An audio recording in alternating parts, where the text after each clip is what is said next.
चाहे आरओ का पेपर हो चाहे आरओ का पेपर हो, ये लक्ष्य हमारा रहेगा। और सामने जो होता है यूपी पेट का है, और पेट के जो यूपी पेट का एग्जाम है उसमें जो होता है मूल अधिकार का एक सिलेबस है।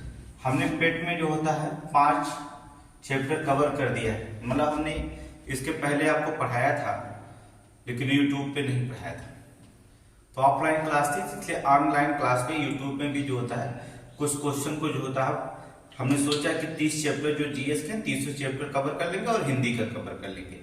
तो इतना अगर कवर हो जाता है तो आपको 80 नंबर आराम से आ जाएंगे यहाँ से, और कुछ क्वेश्चन करंट का भी रखा जाएगा। तो सामने यूपी पुलिस का है, और पुलिस और एसआई में मोस्ट इंपोर्टेंट चैप्टर होता है मौलिक अधिकार, अर्थात मूल अधिकार जो होता है रखा जाता है। मूल अधिकार मौलिक कर्तव्य दोनों इंपॉर्टेंट होते हैं। तो आज हम मूल अधिकार की चर्चा करेंगे। कुछ पार्ट जो था मूल अधिकार का आज करेंगे, कुछ पार्ट नंबर 2 में कर लेंगे, एक ही दिन भी क्लास नहीं खत्म होगा क्योंकि लंबा क्लास चलेगा। तो मूल अधिकार का जो होता है चलेंगे, क्या शुरू करते हैं। आज चर्चा हम करते हैं मूल अधिकार की।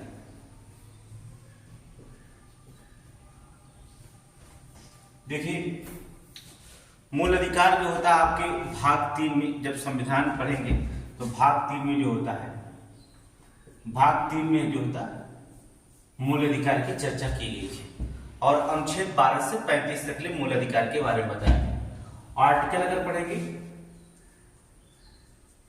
अनुच्छेद 12 से 35 तक जो होता है मूल अधिकार की चर्चा किया गया। मूल अधिकार कहां से लिया गया आपको पता है, अर्थात मूल अधिकार की अगर चर्चा करेंगे तो मूल अधिकार जो भारत में मूल अधिकार लिया गया है, मूल अधिकार जो होता है कहां से लिया गया, अमेरिका से। ठीक है, आप लिख सकते हैं अर्थात संयुक्त राज्य America, United state of America, अर्थात संयुक्त राज्य अमेरिका, संयुक्त राज्य अमेरिका से जो होता है मूल अधिकार को लिया गया। देखिए मूल अधिकार किसे कहा जाता है, वे अधिकार जो देश के नागरिकों के विकास के लिए अनिवार्य तो हैं, साथ साथ ही उनके सम्मान की रक्षा करते हो, वो मूल अधिकार आते हैं। अर्थात वे अधिकार जो देश के नागरिकों के विकास के लिए अनिवार्य है, अनिवार्य तो है ही, साथ ही साथ जो होता है उनके सम्मान की रक्षा करते हुए सब क्या है, मूल अधिकार कहलाते हैं। आप कह सकते हैं कि अगर देखा जाए इसका सैद्धांतिक रूप, मूल अधिकार का अगर सैद्धांतिक रूप अगर देखा जाए तो परिसीमित प्रशासन कहा जाए कि परिसीमित प्रशासन अर्थात क्या, कार्यपालिका और राज्य विधानमंडल के तानाशाही की प्रवृत्तियों पर प्रतिबंध लगाना ही क्या कहलाता है, मूल अधिकार। इसका सैद्धांतिक अधिकार माना जाता है। सैद्धांतिक मूल अधिकार का अर्थ मतलब होता है कि परिसीमन प्रशासन या परिसीमित प्रशासन अर्थात कार्यपालिका या विधानमंडल की तानाशाही की जो तानाशाही की प्रवृत्तियां होती है उन पर प्रतिबंध लगाना ही क्या कहलाता है, आपका मौलिक अधिकार कहलाता है। मौलिक अधिकार की अगर हम बात करें तो इसकी परिभाषा अनुच्छेद 12 में मौलिक अधिकार की परिभाषा बताया गया। आर्टिकल 12 क्या कहता है आपका, देखेंगे अनुच्छेद 12 में मूल जो होता है, अनुच्छेद 12 में मूल अधिकार जिसे भारत का अधिकार पत्र कहा गया है, अनुच्छेद 12 में मूल अधिकार को जो अनुच्छेद परिभाषित किया गया है, मूल अधिकार को भारत का अधिकार पत्र भी कहा जाता है। मौलिक अधिकार को क्या कहा जाता है, भारत का अधिकार पत्र कहा जाता है। याद रखिए मूल अधिकार को ही भारत का अधिकार पत्र कहा जाता है, या आप इसे कह सकते हैं मैग्ना कार्टा कहा जाता है। क्या कहा जाता है, मैग्ना कार्टा कहा जाता है। देखिए क्वेश्चन कई बार पूछे गए, हम उन्हीं क्वेश्चनों को चर्चा करेंगे जो एग्जाम में पूछे गए। देखिए और भी सारे क्वेश्चन जो आरओ में पूछे गए हैं, पीसीएस में पूछे गए हैं, समीक्षा अधिकारी सहायक समीक्षा अधिकारी जो होते, यूपी पुलिस में पेट में कहां से क्वेश्चन पूछा गया। तो मैग्ना कार्टा अर्थ का भारत का अधिकार पत्र क्या कहलाता है, मैग्ना कार्टा कहा जाता है, भी कहा जाता है। मूल अधिकार का अगर हम विकास की बात करेंगे, सबसे पहले जानने का अधिकार करें कि मूल अधिकार आया कहां से और भारत में कैसे इसका विकास हुआ। तो सबसे पहले हम बात करेंगे मूल अधिकार के विकास के बारे में बात करते हैं। चलिए पहला क्या करते हैं, मूल अधिकार के विकास के बारे में बात करते हैं।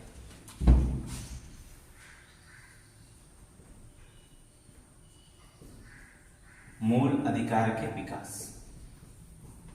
इस पहले चर्चा हम यहां करते हैं।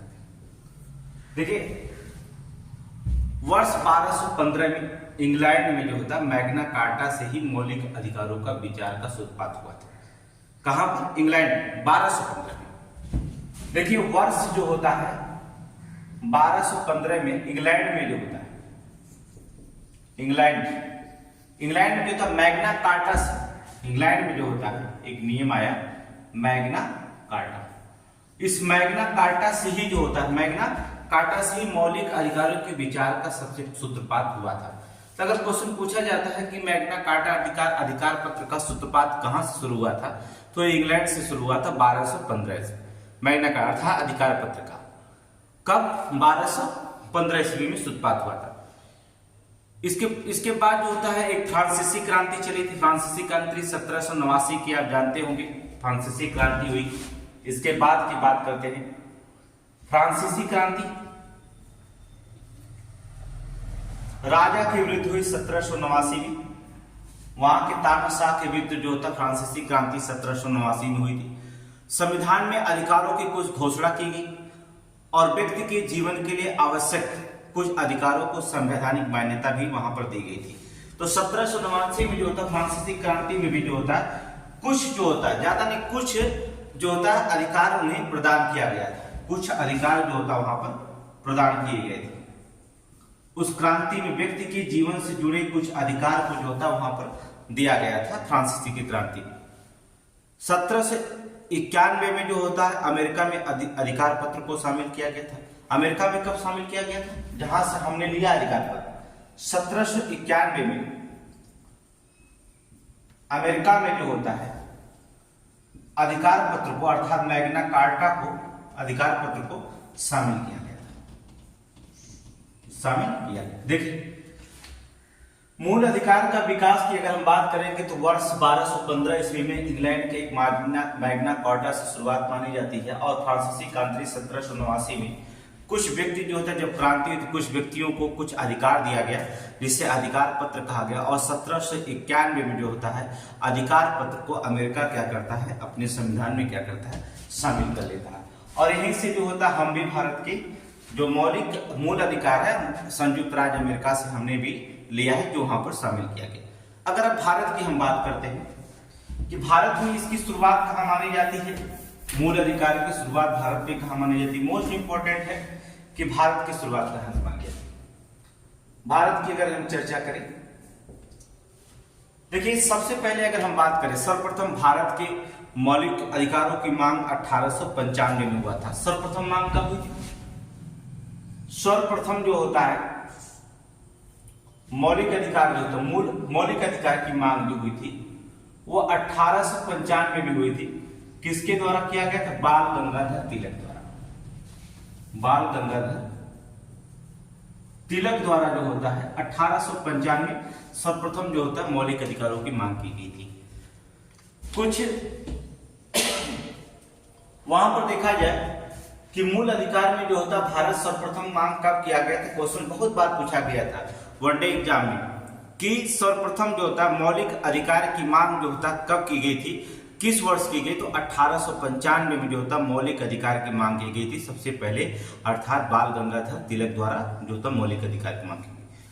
उसके बाद जो होता वर्ष 1915 में जो होता है, अगर देखा जाए भारत में जो होता वर्ष 1915 में एनी बेसेंट के द्वारा जो होता है एक आंदोलन चलाया जाता है। एनी बेसेंट द्वारा होम रूल आंदोलन, एनी बेसेंट द्वारा जो होता है 1915 में एनी बेसेंट द्वारा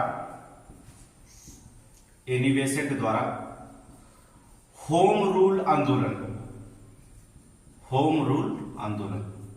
इस होम रूल आंदोलन में जो होता है एनी बेसेंट ने मौलिक अधिकारों की जो होता है मांग की थी, अर्थात इन अधिकारों की जो होता मांग किया था। ठीक है, कहा जाता है कि दौरान जो होता है आंदोलन के दौरान जो होता मूल अधिकारों की मांग की थी एनी बेसेंट द्वारा जो होता। तो फिर जो होता वर्ष 1995 में एनी बेसेंट के द्वारा जो होता है अर्थात होम रूल आंदोलन में जो होता है मौलिक अधिकार की क्या हुई थी, मांग की गई थी। मौलिक अधिकार की मांग की गई थी। तो यहां पर भी क्वेश्चन पूछा गया है कि एनी बेसेंट ने जो होता किस आंदोलन में जो होता है मौलिक अधिकारों की मांग की थी तो आप क्या करेंगे, या 1915 में जो होता है मौलिक अधिकार की मांग किस आंदोलन में किया गया था, तो होम रूल आंदोलन जो था, होम रूल लीग आंदोलन में जो होता है मौलिक अधिकार की मांग की गई थी। इसके बाद जो होता है वर्ष 1925 में कॉमनवेल्थ ऑफ इंडिया एक बिल आया था। 1925 में जो होता है common wealth of India bill, ठीक है। कॉमनवेल्थ ऑफ इंडिया बिल में जो होता है इन अधिकारों की मांग की गई थी। समझ रहे, कहां गया, कॉमनवेल्थ ऑफ इंडिया बिल में जो होता है मौलिक अधिकार जो थे, अर्थात मौलिक अधिकारों की मांग जो होता है यहां पर भी जो होता किया गया था। तो आप जानिए कि अगर पूछता कि सर्वप्रथम मौलिक अधिकार की मांग किसने किया था, तो बाल गंगाधर तिलक 1895 में। फिर आपको पूछता है क्वेश्चन जो होता है वर्ष 1925 में जो होता है एली बेसेंट के द्वारा होम रूल आंदोलन जो होता है चलाया गया था। उसका पूरा नाम अगर रखना चाहते तो होम रूल आंदोलन जो होता है, इसके पहले बाल गंगाधर तिलक भी इसमें शामिल थे, ठीक है। होम रूल आंदोलन भी चलाया गया था, उसमें जो तो मौलिक अधिकारों की मांग की गई थी। फिर वर्ष 1925 में जो होता है कॉमनवेल्थ ऑफ इंडिया बिल में जो होता है इसकी मांग की गई थी, कॉमनवेल्थ ऑफ इंडिया में मौलिक अधिकार की मांग की गई थी। फिर जो था 1927 में भारतीय राष्ट्रीय कांग्रेस का एक सम्मेलन हो रहा था, जहां मद्रास अधिवेशन में। चलिए यहां से भी जो होता है कई जगह जो तो मौलिक अधिकार की मांग की गई। कहानी इसकी लंबी है लेकिन इंपॉर्टेंट क्वेश्चन है आपका, इसको जो होता पढ़ेंगे हम लोग अच्छे से। वर्ष 1927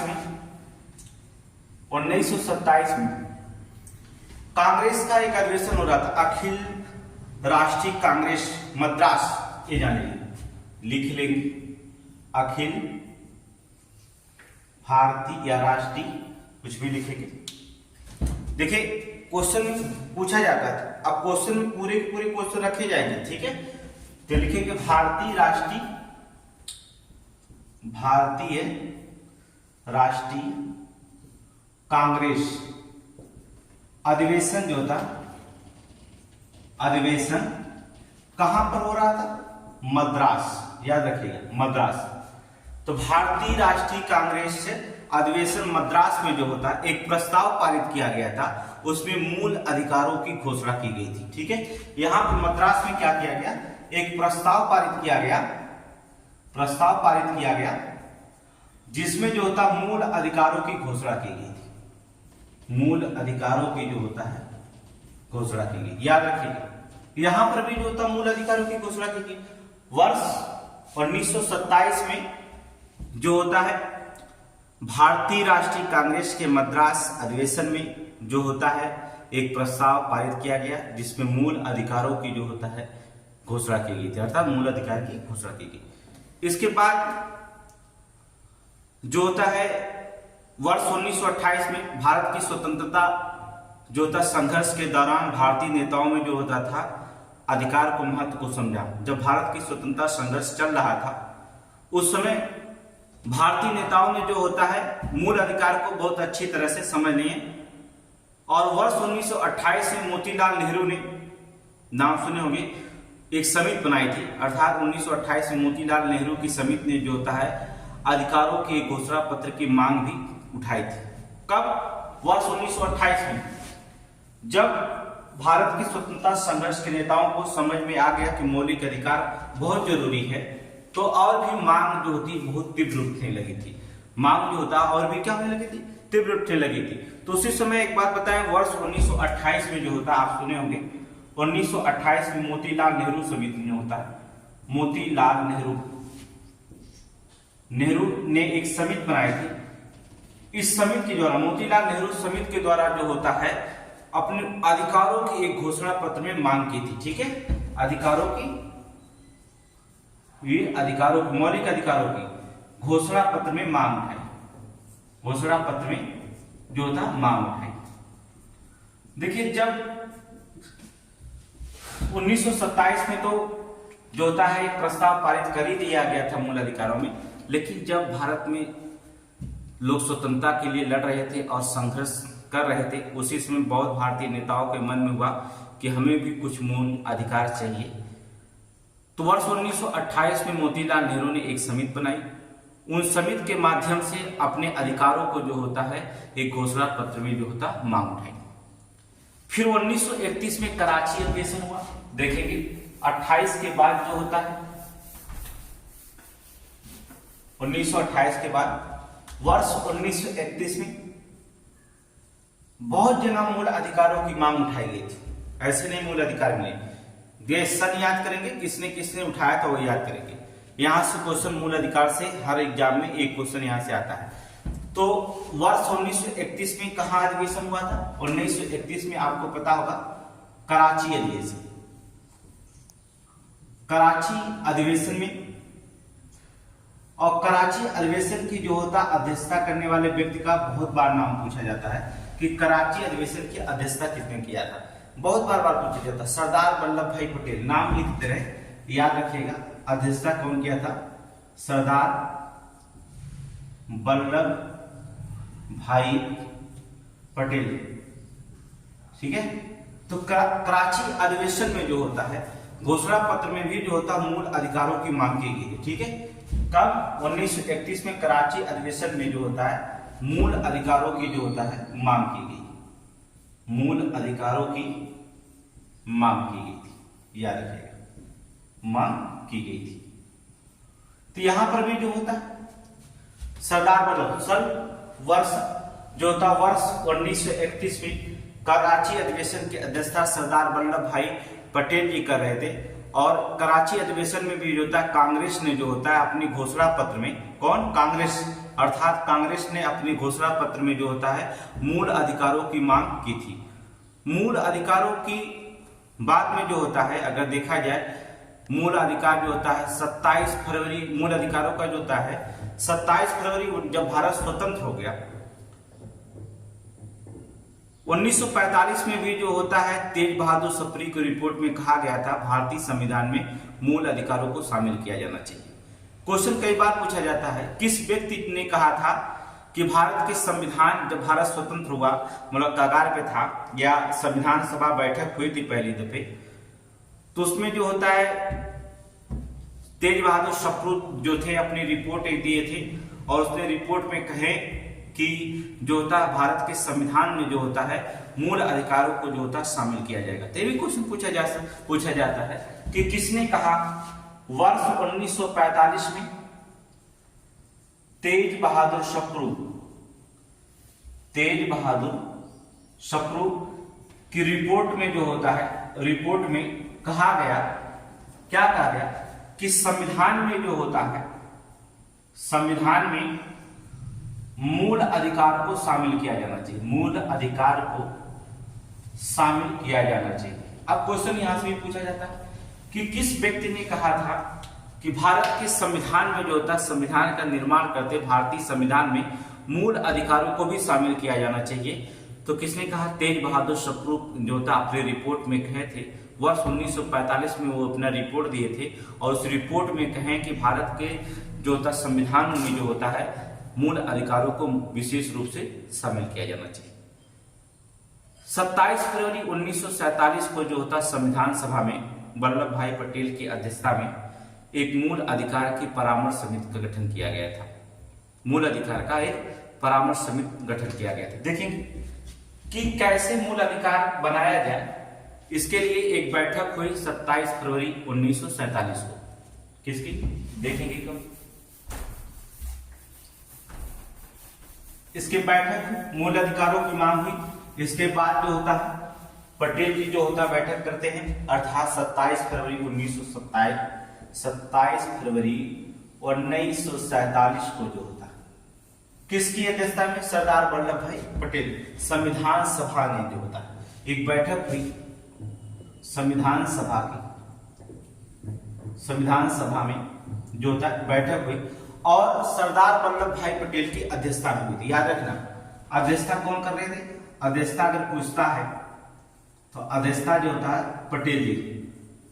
पटेल जी की जो होता है अध्यक्षता में एक बैठक हुई जिसमें मूल अधिकार की परामर्श समिति की जो होता है गठन किया गया था। परामर्श समिति मूल अधिकार के लिए जो होता है, पटेल की अध्यक्षता में मूल अधिकार के लिए जो होता है परामर्श समिति का गठन किया गया था। परामर्श समिति का गठन किया गया। याद रखिएगा 27 फरवरी 1947 की संविधान सभा में जब बैठक हुई तो उसमें सरदार वल्लभ भाई पटेल की अध्यक्षता में जो होता है मूल अधिकार के परामर्श समिति में गठन किया गया था। देखिए क्वेश्चन ये तो पूछा जाएगा कि किसके अध्यक्षता में संविधान सभा में जो होता मूल अधिकार को जो होता परामर्श समिति का गठन किया गया, तो सरदार वल्लभ भाई पटेल की बात करेंगे। लेकिन मूल अधिकारों का प्रारूप किसने बनाया था, बहुत इंपॉर्टेंट क्वेश्चन पूछा जाता है कि मूल अधिकार का प्रारूप अर्थात मूल अधिकारों का प्रारूप अगर पूछा जाता, मूल अधिकारों का प्रारूप किसने तैयार किया था, तो मूल अधिकारों का प्रारूप जो होता है जवाहरलाल नेहरू। याद रखिए बहुत बार क्वेश्चन पूछा जाता है, लड़के कंफ्यूजन हो जाते हैं, आप कंफ्यूजन नहीं होने की जरूरत है कि मूल अधिकारों का जो प्रारूप तैयार किया गया था वो जवाहरलाल नेहरू ने बनाया था। अर्थात मूल अधिकार का प्रारूप किसने बनाया, जवाहरलाल नेहरू के द्वारा जो होता है बनाया गया था। इस समिति में 27 फरवरी 1947 की जो होता है जब संविधान सभा की अध्यक्षता में वल्लभ भाई पटेल की अध्यक्षता में जो था मूल अधिकार की परामर्श समिति की जब गठन की गई थी, इसके सदस्य भी थे। जैसे समीक्षा अधिकारी में सदस्य के भी नाम पूछा जाता, जैसे के.एम. पडिक्कर, सुने होंगे के.एम. पडिक्कर, राजकुमारी Amrita Kaur, KM. Munshi, JB. Kripalani, Meenu Masani, K.T.. Shah और अल्लाद कृष्णा स्वामी अय्यर। इतने लोग थे।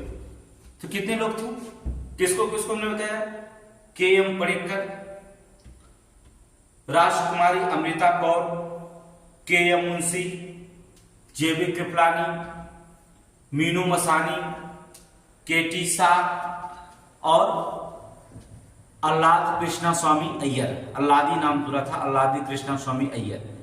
ये जो थे इस समिति के जो होते हैं सदस्य बनाए गए थे। अंतिम में जो होता है आपका मूल रूप से जो होता है मूल अधिकार बनकर के तैयार हो गया, जिसमें 7 मूल अधिकार को रखा गया था। हम उसकी चर्चा करेंगे, वो 7 मूल अधिकार कौन कौन से, यहां से इंपॉर्टेंट क्वेश्चन बनता है। देखिए जब अंतिम में मूल अधिकार जो होता है बनकर तैयार हो गया, तो यहां पर देखिए प्रारूप बनाया गया और समिति बनाई गई कि सदस्य मिलकर के जो होता है मूल अधिकार का जो होता है प्रारूप तैयार किया। मूल रूप से जो होता है मूल अधिकार में अगर देखा जाए तो मूल रूप से 7 अधिकार शामिल थे।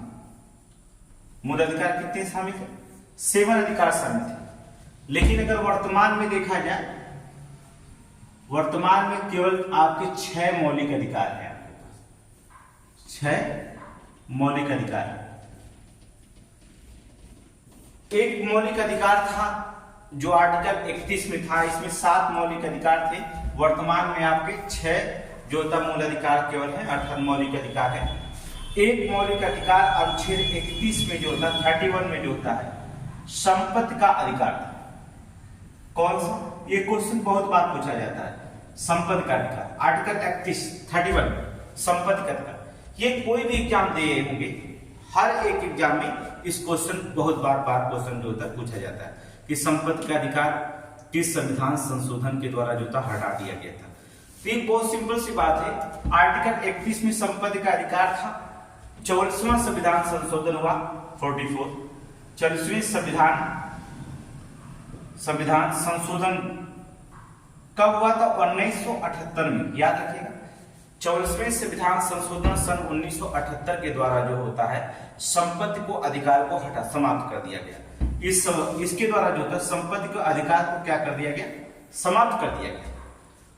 और फिर इस संपत्ति के अधिकार को समाप्त करके इसको ला करके जो होता अनुच्छेद 300 का में रख दिया गया, रखा गया। किसमें रखा गया, आर्टिकल 300 का में रखा गया। अर्थात संपत्ति के अधिकार को जो होता है यहां से आर्टिकल अनुच्छेद 31 से हटा करके जो होता 44वें संविधान संशोधन 1978 में जो होता है इसे यहां से समाप्त किया गया और हटा करके संपत्ति को अधिकार को यहां पर 31 से सीधे ला करके क्या कर दिया, अनुच्छेद 300 काम में रख दिया गया। और इसे जो होता है मौलिक अधिकार से हटा करके इसको क्या बना दिया गया, कानूनी अधिकार बना दिया गया। याद रखिएगा, संपत्ति का अधिकार क्या बन गया आपका, कानूनी अधिकार का रूप ले लिया। तो मूल रूप से जो होता है 7 मौलिक अधिकार बनाए गए थे, मूल अधिकार बनाए गए थे। वर्तमान में 6 मूल अधिकार हैं। संपत्ति के अधिकार को समाप्त कर दिया गया, जैसे आर्टिकल 31 में रखा गया था। और 44वें संविधान संशोधन 1978 में जो होता है, इसको जो होता है हटा करके संशोधन करके हम अनुच्छेद 300 काम में लेके चले आए और जो होता है इसे कानूनी अधिकार का रूप दे दिया।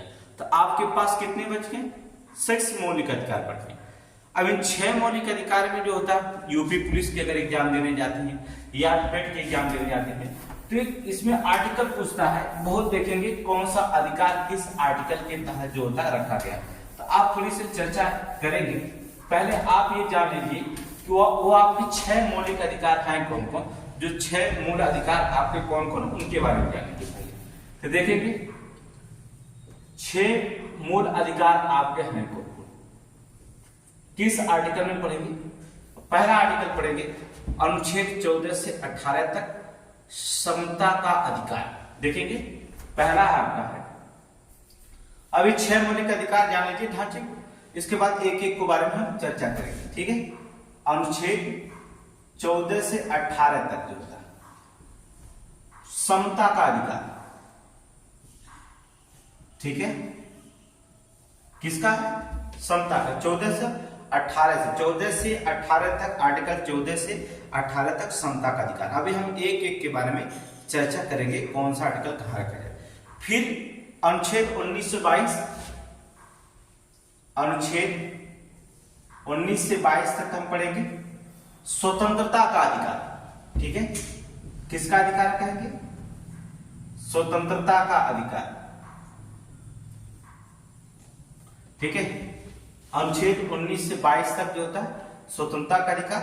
फिर पढ़ेंगे 23 से 24 तक, ठीक है, अनुच्छेद 23 से 24 तक भी होता है शोषण के विरुद्ध अधिकार, ठीक है, शोषण के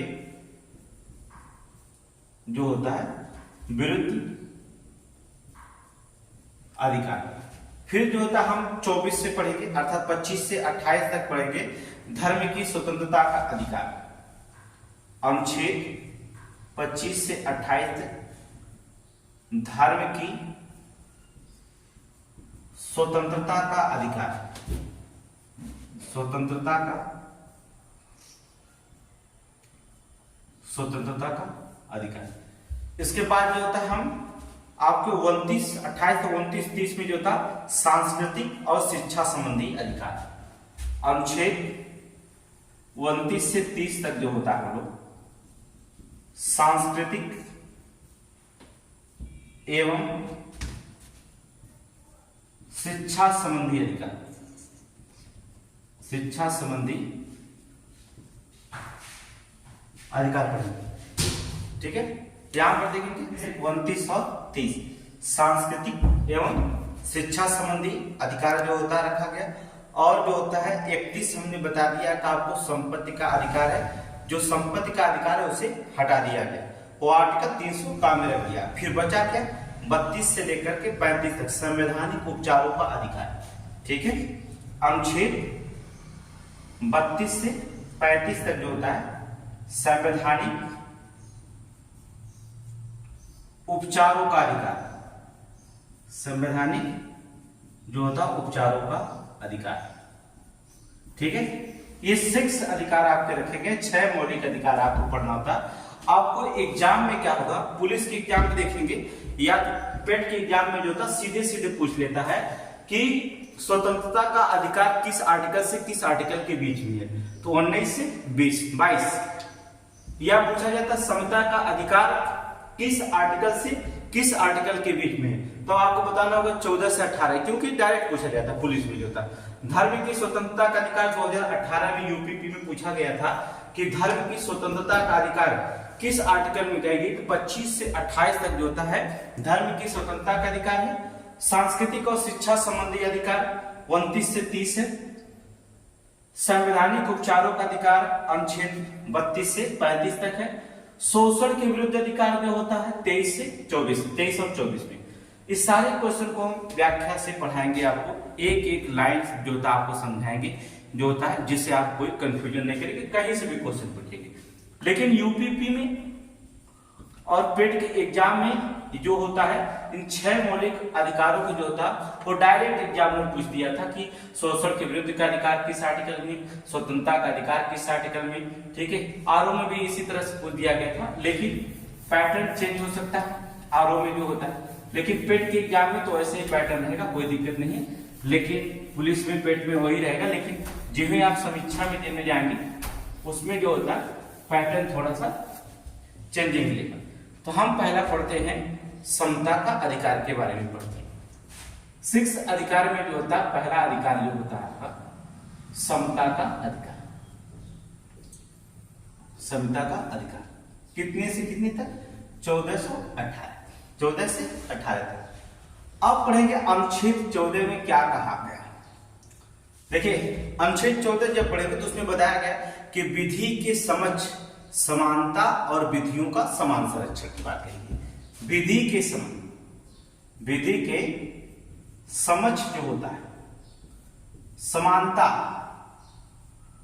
विधि के समझ जो होता है समानता एवं विधियों का समान संरक्षण की बात किया गया है। एवं विधियों का समान संरक्षण की बात, विधियों का समान संरक्षण की बात करता है।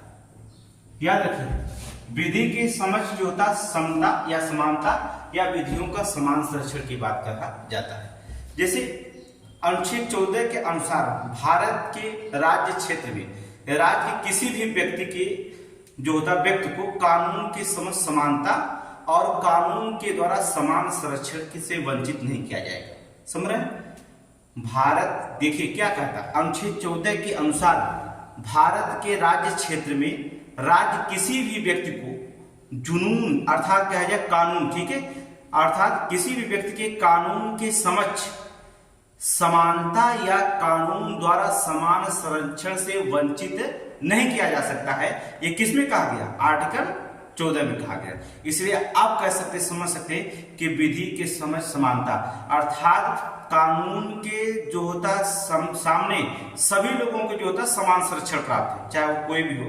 लेकिन कुछ मामले में जो होता है कानून के सामने जैसे अलग से अधिकार दिया गया, जैसे राष्ट्रपति हुआ, राज्यपाल हो गए, इनके लिए जो होता अलग से जो होता समान के जो होता कुछ विशेष जो होता कानून के तहत रखा गया है। लेकिन जो होता है और सभी के लिए समान संरक्षण की बात की, विधियों के समान जो होता है सभी को एक ही कानून होगा, चाहे अमीर हो, चाहे गरीब हो, चाहे कोई व्यापारी हो, चाहे कोई वर्ग ही वर्ग हो, सबके लिए जो होता एक ही कानून होगा। ये आर्टिकल 14 आपको ये संदेश देता है। आर्टिकल 15 क्या संदेश देता? आर्टिकल 15 जो होता और भी डीपली जाना होगा तो आप बताना, और भी डीपली जाएंगे और बहुत सारी चीजें बताएंगे। लेकिन जो होता वनडे एग्जाम के लिए इतना होता है, लेकिन डीपली और भी पढ़ा देंगे। अनुच्छेद 15 में क्या क्या गया? धर्म, मूल वंश, जात एवं लिंग या जन्म के स्थान के आधार पर कोई विभेद का प्रतिषेध है। विभेद का क्या है? प्रतिषेध है। किसके किसी भी? अगर कोई धर्म की बात करता है, हिंदू मुस्लिम संप्रदाय के, ठीक है, मूल वंश की बात करता है, मूल वंश या आपके जात की बात करता है, मूल वंश किस वंश के हैं, मूल वंश की बात भी कर सकता है, जात का, या लिंग के आधार पर ये स्त्री है ये पुरुष है, इनको जो था ज्यादा वेतन दिया जाएगा, इनको कम वेतन दिया जाएगा, ऐसा कुछ नहीं कर सकते। या जन्म के स्थान पर आधार पर, या जन्म स्थान के आधार पर जो था जन्म मतलब आप उत्तर प्रदेश में जन्मे, बिहार जन्मे, ऐसा नहीं, जन्म के स्थान के आधार पर जो था विभेद का प्रतिषेध है, अर्थात आधार पर जो था विभेद का प्रतिषेध किया गया है। समझ रहे? प्रतिषेध। अनुच्छेद 15 क्या कहता है? आर्टिकल 15 ये कहता है आपसे कि धर्म, अनुच्छेद 15 के तहत जो होता है धर्म हो, मूल वंश हो, जाति हो, लिंग हो या जन्म के स्थान के आधार पर विभेद का जो होता पूर्ण रूप से जो होता ये क्या करता? प्रतिषेध करता, रोक लगाता। ऐसा नहीं कि हिंदू है, मुस्लिम है, ऐसा है, सिख है, ईसाई है, जैन है, उस धर्म पर कोई जो होता है आप प्रतिषेध नहीं करेंगे, अर्थात भेदभाव नहीं करेंगे। मूल वंश किसी भी वंश को उस पर भी नहीं करेंगे, वो किसी भी जात का है उस पर जो होता है आप भेदभाव नहीं कर सकते। लिंग जो होता है, ये स्त्री है तो इसको ज्यादा वेतन पाएंगे, पुरुष है इसको ज्यादा दिया जाएगा, स्त्री है तो कम दिया जाएगा, ऐसा भेदभाव नहीं करेंगे। जन्म के स्थान पर भेदभाव नहीं होगा, आप उत्तर प्रदेश में जन्म रहे हैं, जन्म लिए आप बिहार जाके क्यों रह रहे हैं, ऐसा कोई भेदभाव नहीं किया जा सकता। तो आर्टिकल 15 क्या कहता है आपसे कि धर्म, मूल वंश, जात, लिंग या जन्म के स्थान पर कोई भी जो होता है भेदभाव की नहीं किया जा सकता है। ये आपको अनुच्छेद 15 क्या कर सकता है, रोकता है, रखा जाता है। आर्टिकल 16 मोस्ट इंपॉर्टेंट जो होता है, अनुच्छेद 16 जो होता है, देखिएगा अगर आर्टिकल 16 की बात करते हैं, लोक नियोजन के अवसर की समानता की बात करता है, लोक नियोजन की अवसर की समानता, ठीक है, लोक नियोजन की अवसर की समानता की बात करता है, अवसर की समानता की बात करता है, लोक नियोजन की अवसर की समानता की बात करता है। देखिए सभी नागरिकों को सरकारी पदों पर नियुक्ति के समान अवसर प्राप्त होंगे। आर्टिकल 16 क्या कहता है कि लोक नियोजन के अवसर की समानता, कहता है कि सभी नागरिकों को सरकारी पदों पर जो था नियुक्ति के समान अवसर प्राप्त होंगे और उसकी योग्यता के अनुसार प्राप्त किया जाएगा। ऐसा नहीं कि ऐसा उसकी योग्यता नहीं है तो जो होता तभी जो होता है गोरे काले भेदभाव या लिंग, कहने का मतलब होता आर्टिकल 15 जो भी है सब आर्टिकल 16 में लागू हो जाता है। हमने बताया कि अनुच्छेद 15 में कहा गया कि धर्म, मूल वंश, जात, लिंग या जन्म के स्थान पर कोई भेदभाव नहीं करेगा। वही चीज उठा करके आप आर्टिकल 16 में रख दीजिए कि जन्म, मूल वंश, जात, लिंग या जन्म के आधार पर कोई भेद जो होता है नौकरी में कोई भेदभाव नहीं करेंगे, अर्थात सभी नागरिकों को सरकारी पदों पर जो होता है नियुक्ति के जो होता है समान अवसर होंगे, अर्थात सभी पदों पर नियुक्ति के समान अवसर होंगे। अब नहीं कहेगा कोई जो होता है एससी कास्ट का है या एसटी कास्ट का है या मुस्लिम है या सिख है उसे आईएएस ना बनाया जाए, आईपीएस ना बनाया जाए, जो होता है उसको जो होता है केवल जज ना बनाया जाए, या जो होता है कोई अनुसूचित जनजाति का होता है उसको जज ना बनाया जाए, जो होता है उसको केवल चपरासी में रखा जाए, ऐसा नहीं। लोक नियोजन के अवसर की समानता की बात करता है, जिसकी जितनी योग्यता रहेगी और वो उसके उतना ही पदों पर उसे रखा जाएगा। इसलिए कहा गया है कि सभी नागरिकों को सरकारी पदों पर जो होता है नियुक्ति के समान अवसर जो होते हैं क्या होंगे, प्राप्त होंगे, नियुक्ति के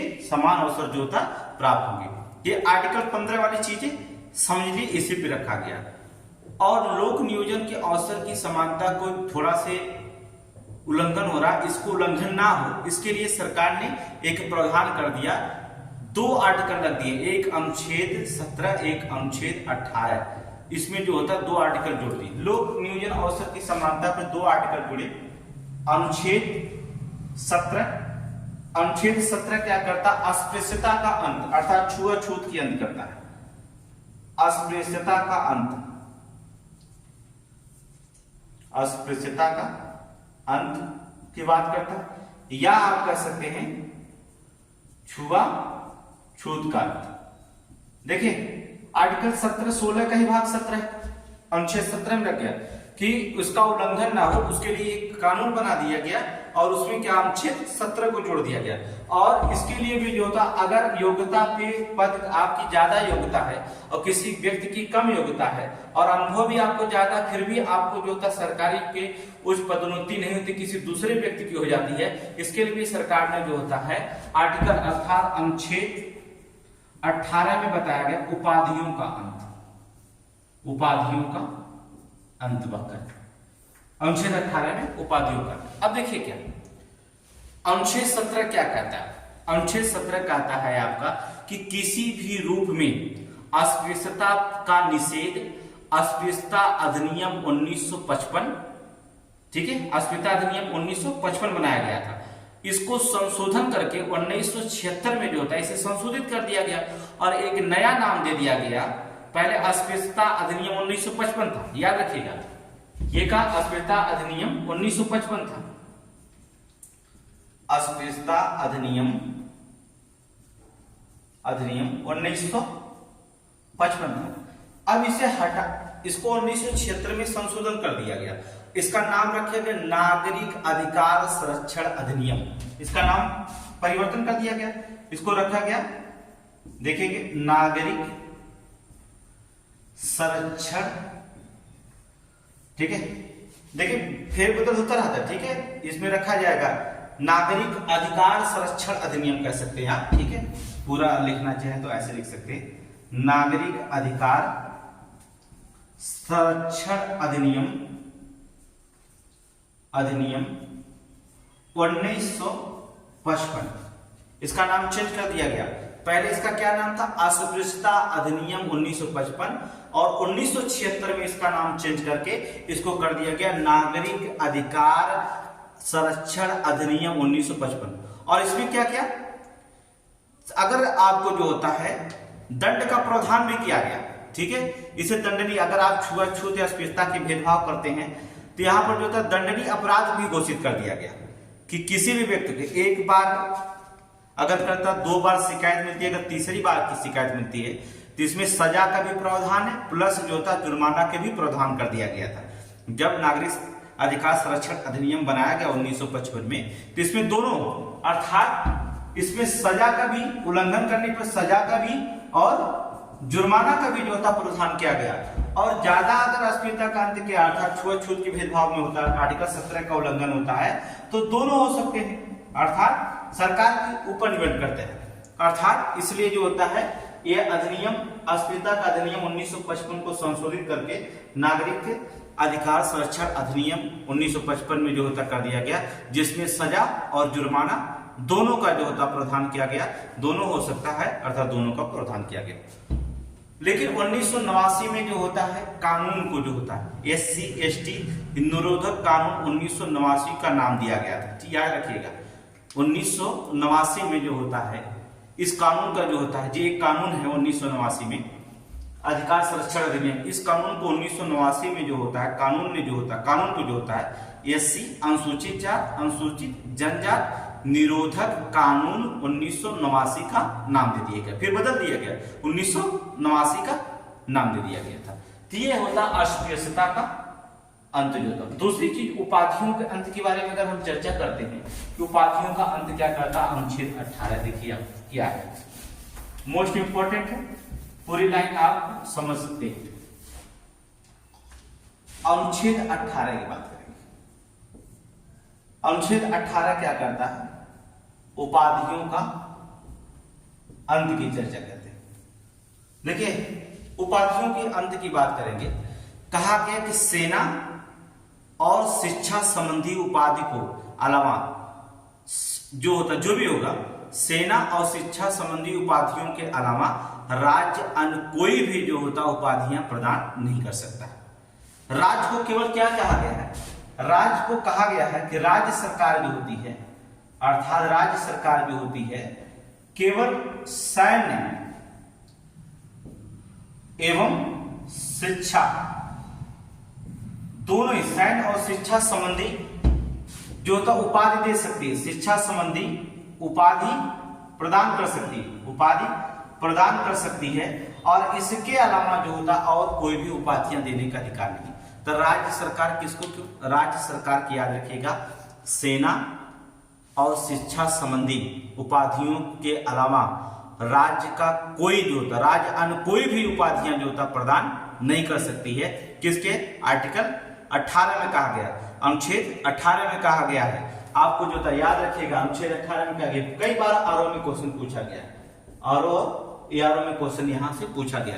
लेकिन क्वेश्चन कहां से पूछा जाएगा, सारी चीज अगर आप गहरे से समझते हैं तो पूरी तरह से आपको समझ में आ जाएगा कहां कहां से क्वेश्चन। दूसरी बात, इसके साथ ही भारतवर्ष का कोई भी नागरिक, भारतवर्ष का कहा गया, आर्टिकल 18 में कहा गया कि भारतवर्ष का कोई भी नागरिक होता है बिना राष्ट्रपति के, अर्थात बिना राष्ट्रपति के, इसके साथ बिना राष्ट्रपति का जो होता है इसके साथ ही वह क्या करेगा, बिना आज्ञा के, राष्ट्रपति के बिना आज्ञा के जो होता विदेश में जो होता जाकर कोई भी उपाधि जो होता स्वीकार नहीं कर सकता।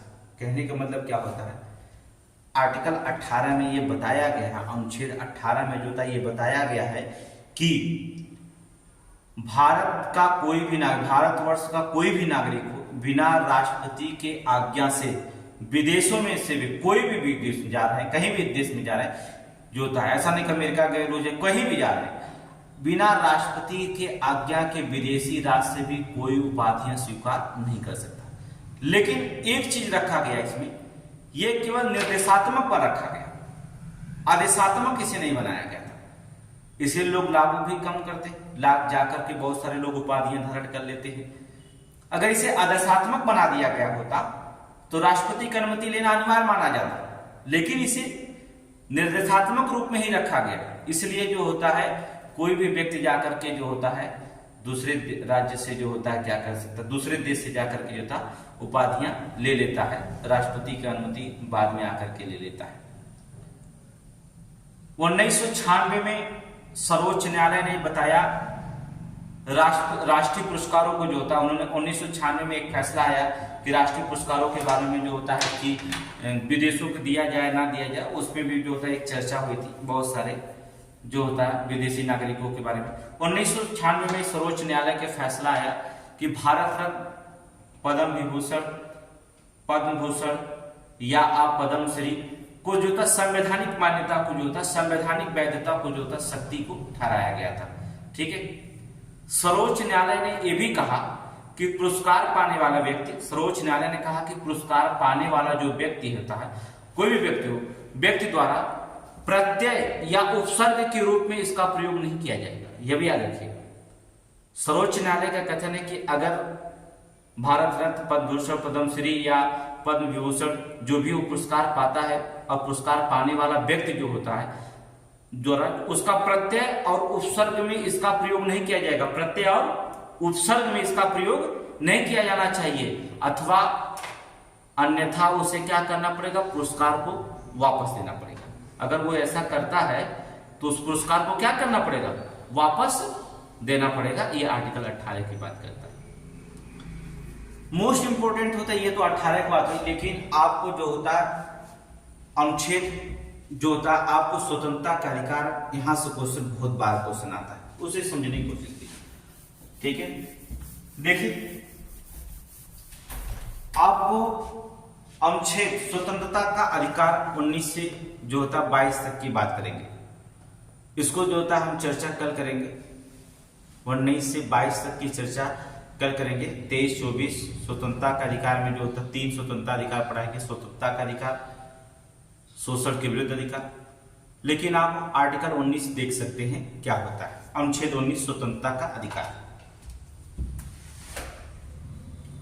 अनुच्छेद 19 स्वतंत्रता का अधिकार,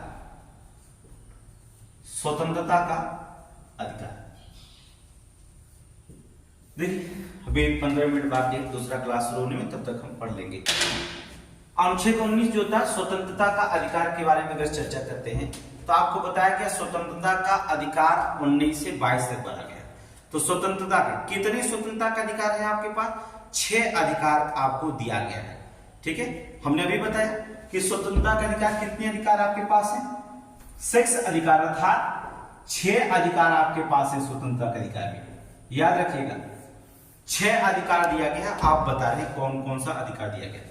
उसमें देखिए क्या स्वतंत्रता, आर्टिकल 19 का आता है स्वतंत्रता का, मोस्ट इंपोर्टेंट है आपका क्वेश्चन है।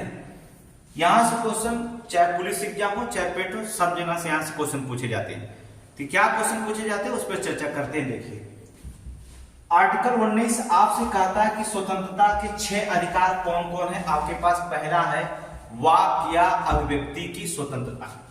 पहला जो होता है वाक या अभिव्यक्ति की स्वतंत्रता। याद रखिएगा स्वतंत्रता का अधिकार, अभिव्यक्ति की स्वतंत्रता का, वाक मतलब बातचीत का, अपने विचारों के आदान प्रदान का। 6 अधिकार आपको बता रहे हैं, 6 की हम चर्चा कर देंगे। ठीक है, थोड़ा सा लंबा जाएगा लेकिन उससे कोई नहीं है, आपको जानना जरूरी होता है क्योंकि आप आरओ में बैठने जा रहे हैं। ठीक है, रिव्यू ऑफिसर और आरओ में बैठेंगे, असिस्टेंट रिव्यू ऑफिसर बनने जा रहे हैं। इसलिए जो होता है लंबी अगर कहानी चलती है तभी कोई दिक्कत नहीं, क्योंकि आईएएस भी एग्जाम देना पड़ता है, पीसीएस भी एग्जाम देना पड़ता है, तो बहुत डीपली भी जानना जरूरी होता है। तो डीपली जानने के लिए जो होता है हमें कुछ चीजें पढ़ना पड़ती है, तो अभी हम इसको पहले 6 अधिकार आपको बता देते हैं, इसके बाद जो था फिर एक एक के बारे में हम चर्चा कर देंगे। तो पहला क्या हुआ, वाक्य एवं या अभिव्यक्ति की स्वतंत्रता का अधिकार। दूसरा क्या हो जाएगा, शांतिपूर्वक और सशरहित सम्मेलन का अधिकार। दूसरा क्या होगा, शांतिपूर्वक व शस्त्ररहित। ऐसा नहीं कि आप शस्त्र लेकर के जो होता है सम्मेलन करने चले जाएं, ठीक है, शस्त्र रहित सम्मेलन करेंगे, ठीक है, शस्त्र रहित सम्मेलन का अधिकार, सम्मेलन का अधिकार, ठीक है। गोली बंदूक लेके ना चले जाइएगा कि, ठीक है, देखेंगे देहात वगैरह में जो धरना प्रदर्शन देने जाते हैं सरकार के खिलाफ, तो डंडा पैना हंसू वगैरह लेकर के पहुंच जाएंगे, टांगियों की जो भी मिलेगा घर में हथियार लेके पहुंच जाएंगे। नहीं, आपको शांतिपूर्वक और शस्त्र रहित जो होता है सम्मेलन का अधिकार पहले से प्राप्त है। अनुच्छेद 19 संविधान में लिखा गया सम्मेलन कर सकते हैं, लेकिन अशस्त्र लेकर नहीं। दूसरी चीज होता है संगम, या आप कह सकते हैं कि उसमें जो होगा संघ या सरकार सहकारी संस्था बनाने का भी आपको अधिकार है, कह सकते हैं। अर्थात तीसरा अधिकार कहता है संगम या संघ या सहकारी संस्था बनाने का अधिकार। संस्था जो होता है, संस्था बनाने का अधिकार आपके पास है। संघ बना सकते हैं, सहकारी आप संगठन बना सकते हैं। और भारत में लगभग साल भर में, एक साल में जो होता है बहुत सारे संघ बनते हैं और बहुत सारे संघ जो होते हैं टूट जाते हैं। एक नए पार्टी का गठन होता है, फिर नए पार्टी से जो होता है उस पार्टी का नया गठन होता है। हमें लगता है कि 365 दिन में अगर देखा जाए तो उत्तरी प्रदेश में 365 पार्टी अगर छोटे बड़े खोजेंगे तो मिल जाएंगी आपको। बहुत सारी पार्टियां बनती हैं, बहुत सारी पार्टियां समाप्त भी हो जाती हैं।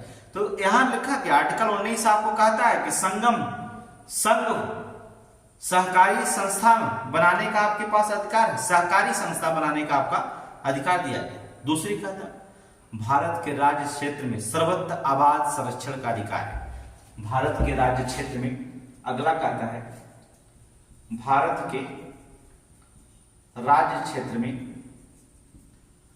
सर्वत्र आबादी का अधिकार है, घूमने का अधिकार है। आप जा सकते हैं, कोई नहीं कहेगा कि आप हमारे राज्य में नहीं आएंगे। सर्वत्र जो होता कहता सर्वत्र आबाद संचरण का अधिकार है, सर्वत्र आबाद संचरण का अधिकार है, संचरण का अधिकार है। इसी विधि को लेकर के एक भी उल्लंघन करता आर्टिकल मनीष कश्यप जो होते हैं एक वीडियो वायरल कर दिए थे कि चेन्नई में, बेंगलुरु में जो था बिहार और यूपी वाले को मारा जा रहा है। कोई पुराना वीडियो वायरल कर दिए थे जो उन्हें जेल में कर दिया गया था कि वहां पर ना जाए। कोई भी मना, ऐसा नहीं कि बेंगलोर मना कर सकता है, चेन्नई मना नहीं कर रहा। आर्टिकल 19 से आपको अधिकार दिया गया है कि आप बेंगलोर नहीं कर सकता हमारे पास नहीं, और चेन्नई नहीं कर सकता हमारे, मराठे में जो होता है शिवसेना नहीं कर सकती कि यहां से बिहारी यूपी भाग जाए, नहीं। आर्टिकल 19 कहता है, 15 भी कहा गया आपको, धर्म जात 15 में हमने आपको बताया ये कि आर्टिकल 15 में हमने क्या बताया कि धर्म, मूल, वंश, जात, लिंग या जन्म के स्थान के आधार पर कोई विभेद का प्रतिषेध है, कोई भेदभाव नहीं कर सकते। आप 15 को उल्लंघन करेंगे, आर्टिकल 19 का भी उल्लंघन करेंगे। तो यहां पर भी देखा गया, आर्टिकल 19 में भी ये बताया गया। अर्थात कहने का मतलब हो जाता है कि भारत के राज्य क्षेत्र में जो होता है सर्वत्र आबाद जो होता है संचरण की जो होता है अधिकार दिया गया। पांचवा क्या कहता, भारत के राज्य क्षेत्र में किसी भी भाग में निवास करना और बसने का आपका अधिकार होता है। पांचवा कहता भारत के किसी भी राज्य में जो होता है निवास या बसने का आपको अधिकार है, बसने का अधिकार। अब नहीं है कि आप उत्तर प्रदेश के हैं तो आप बिहार में नहीं बस सकते, मध्य प्रदेश में नहीं बस सकते, बेंगलोर में नहीं बस सकते, चेन्नई में नहीं बस सकते, दिल्ली में नहीं बस सकते।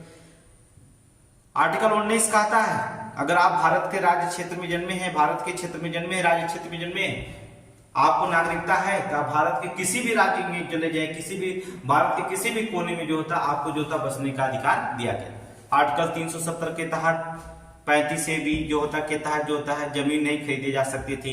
एक 370 धारा के तहत जम्मू कश्मीर में जमीन पर प्रतिबंध, 370 जमीन आप भी वहां खरीद सकते। कोई दिक्कत नहीं होता, तो वहां पर रखा गया। छठा आपको अधिकार क्या दिया गया है, कोई भी वृत्ति, उपजीविका, व्यापार, कारोबार करने का अधिकार होता है। कोई भी आप व्यापार कर सकते, उपजीविका के लिए जो होता है व्यापार या कारोबार करने का अधिकार है। छठा आपको कहता है, मूल 6 अधिकार दिया गया। अब नहीं होगा कि आपका अधिकार कोई वंशागत है या हमारा अधिकार नहीं कर सकते, नाई का कार्य नाई नहीं कर सकता, नाई कर सकता है, धोबी का कार्य धोबी कर सकता है। कोई भी जो होता है आपको व्यापार जो इच्छा करे, ये आर्टिकल 19 करता, कोई भी व्यापार करने का अधिकार है। ठीक है, तो कुछ भी प्रतिबंध भी लगाया गया, लेकिन आपको उतनी सोच नहीं रखनी पड़ेगी कि यहाँ कहाँ प्रतिबंध लगाया गया। ठीक है, आप नहीं कर सकते आर्टिकल 23-24 का उल्लंघन करके दुर्व्यापार, मानव के खरीद जो तक क्रय विक्रय करें, ये हमारा एक व्यापार होगा, ऐसा नहीं कर सकते हैं आप। वो आर्टिकल 23 और 24 रोका गया। अब आप सब समझ लीजिए कि सारे व्यापार, देह व्यापार नहीं कर सकते आप, ये भी एक व्यापार लोग करते हैं, लेकिन देह व्यापार करने पर सरकार प्रतिबंध लगा दी 23-24 में। तो यहां पर उसकी बात नहीं कहता, कहता कोई वृत्ति हो या उपजीविका, उपजीविका जो खाने पीने की होता, व्यापार हो या कारोबार को करने का जो होता अधिकार जो होता है आपके पास दिया गया है, आर्टिकल 19 में जो होता है इसको दिया गया। अपने विचारों के साथ साथ जो होता दूसरे विचारों को जो होता प्रसारित करने के लिए कहा गया। उच्चतम न्यायालय ने कहा आपसे है कि वाक और अभिव्यक्ति की स्वतंत्रता में निम्नलिखित लोग शामिल किए जा सकते हैं। पहली चीज हम आपको थोड़ी सी में बता दें, वाक और अभिव्यक्ति की स्वतंत्रता में क्या शामिल किया जा सकता है, थोड़ी सी देख लीजिए। इस बार क्लास को समाप्त करेंगे, फिर आपको 19 स्वतंत्रता का अधिकार जो होता है 20, 21, 22 जो भी रहेगा वहां तक लेके जाएंगे, 22 तक पार्ट नंबर 2 में लेके चलेंगे। सुप्रीम कोर्ट क्या कहता है, अर्थात उच्चतम न्यायालय का कहना है वाक और अभिव्यक्ति की स्वतंत्रता निम्नलिखित में शामिल किया जा सकता है। इसके लिए जो होता है इसमें क्या क्या शामिल किया जा सकता है। पहली चीज शामिल किया जा सकता है कि आप अपने विचारों के साथ साथ दूसरे के विचारों को प्रसारित करने का आपको अधिकार है। ठीक है, क्या कहता है कि आप अपने विचारों के साथ साथ जो होता है दूसरे विचारों को जो होता प्रसारित करने का आपको अधिकार दिया गया। दूसरी चीज का इसमें मोस्ट इंपोर्टेंट इसलिए क्योंकि यहां से क्वेश्चन पक्का पूछा जाएगा आरओ में या समीक्षा अधिकारी के जो होता वो भी पेपर आप देंगे, उसमें जो होता क्वेश्चन यहाँ से पक्का पूछा जाता है, चाहे पीसीएस में हो चाहे आईएएस में हो, हर जगह से यहाँ से क्वेश्चन पूछा जाता है, लिखने के लिए आता है। दूसरी चीज क्या कहता है, कहता प्रेस की स्वतंत्रता। ये कई बार क्वेश्चन पूछा गया है कि प्रेस की स्वतंत्रता आर्टिकल 19 वाक एवं अभिव्यक्ति की स्वतंत्रता में ही बताया गया, प्रेस की स्वतंत्रता है आर्टिकल 19 में। दूसरी चीज बताया व्यवसायिक विज्ञापनों को पर स्वतंत्रता, आप कोई व्यवसाय करते हैं तो आपको विज्ञापन देने का अधिकार है, अर्थात विज्ञापनों पर भी स्वतंत्रता है। तीसरा फोन टेपिंग के विरुद्ध अधिकार, फोन टेपिंग के विरुद्ध अधिकार आर्टिकल 19 कहता है फोन टेपिंग के विरुद्ध अधिकार, किसी की बात जो होता है आप टेप कर लेते हैं या जैसे मोबाइल हैंग कर लिए देते हैं उसकी बात को सुनने के लिए, ये इसके विरुद्ध अधिकार करता है। आर्टिकल 19 का आप उल्लंघन करते हैं, आप किस नहीं कर सकते। दूसरी चीज सरकार इलेक्ट्रॉनिक मीडिया पर कोई अधिकार नहीं है, सरकार का जो होता है इलेक्ट्रॉनिक मीडिया पर कोई अधिकार नहीं है। अगर आप यूट्यूब पे कोई आप चढ़ाते हैं वीडियो, अगर इलेक्ट्रॉनिक मीडिया पर सरकार का अधिकार हो तो यहाँ पर एक चर्चा चल रही है बड़ा जोर शोर से, गोदी मीडिया गोदी मीडिया गोदी मीडिया गोदी मीडिया। तो और भी लोग हैं जैसे रवीश कुमार जी जो होता है अपने भाषण देते हैं, कोई और भी भाषण देते हैं तो अपनी स्वतंत्रता का अधिकार उनको भी है। सरकार इस पर प्रतिबंध तो नहीं लगा सकती कि यूट्यूब पर जो होता है इलेक्ट्रॉनिक मीडिया पर प्रतिबंध लगा दे कि अब रवीश कुमार नहीं देंगे अब हमारी मीडिया चलेगी, हम जिसे चुनेंगे वही मीडिया चलेगी सरकार। तो बड़ी चर्चा चलती है गोदी मीडिया के, अब क्या है ठीक है, तो न्यूज पे होता है, हम तो सिर्फ बीबीसी के दीवाने हैं और आप क्या सुनते होंगे ये आप जानिए कि कौन गोदी मीडिया कौन कौन है कौन से नहीं होता है, इसका उजागर करना आप भी अनुच्छेद 19 का उल्लंघन कर देंगे, इसलिए ना करो। दूसरी चीज होता है सरकार क्या करती है इलेक्ट्रॉनिक मीडिया पर जो होता है प्रतिबंध नहीं लगा सकती, कोई अधिकार नहीं कि मीडिया पर कोई अधिकार नहीं होता इलेक्ट्रॉनिक मीडिया। दूसरी चीज होता है शांति का अधिकार। तीसरी चीज होता है अखबार पर पूर्ण प्रतिबंध के विरुद्ध अधिकार, अखबार पर जो होता है पूर्ण प्रतिबंध पर विरुद्ध का अधिकार है। आपके अखबार जो होता है पूर्ण प्रतिबंध नहीं लगाया जा सकता, कुछ भागों का आप हटा सकते हैं लेकिन अखबार को पूर्ण प्रतिबंध आप नहीं लगा सकते। दूसरी चीज प्रदर्शन और विरोध का अधिकार, प्रदर्शन कर सकते हैं किसी चीज को आप सरकार का विरोध कर भी कर सकते हैं, सरकार के खिलाफ प्रदर्शन भी कर सकते हैं, विरोध भी कर सकते हैं, है अधिकार। लेकिन याद रखिएगा, क्वेश्चन आपसे समीक्षा में पूछा गया, आरओ में पूछा गया और पुलिस में पूछा गया, हड़ताल करने का आपका अधिकार नहीं है। आर्टिकल 19 आपको हड़ताल करने का अधिकार नहीं देता है। आर्टिकल 19 अनुच्छेद 19 जो होता है आपका प्रदर्शन और विरोध का अधिकार देता है। आर्टिकल 19 जो होता है प्रदर्शन और विरोध का अधिकार देता है, लेकिन आपको जो होता है हड़ताल करने का अधिकार नहीं देता है। ये सुप्रीम कोर्ट के द्वारा था, उच्चतम न्यायालय के द्वारा दिया गया ये निर्णय रखा जा सकता है। तो आर्टिकल वाक और अभिव्यक्ति की स्वतंत्रता में जो होता है बहुत सारे उच्चतम न्यायालय ने जो होता है आपको अधिकार दिए गए हैं। कल आपको हम मिलते हैं पार्ट 2 में जो होता है अनुच्छेद 19 से 22 पढ़ाएंगे। इसके बाद आपका 19 हो गया, 20, 21, 22 जो होता पढ़ेंगे, 23, 24 में हम चर्चा करेंगे। तो 2-3 पार्ट में आपका मूल अधिकार को हम समाप्त करेंगे।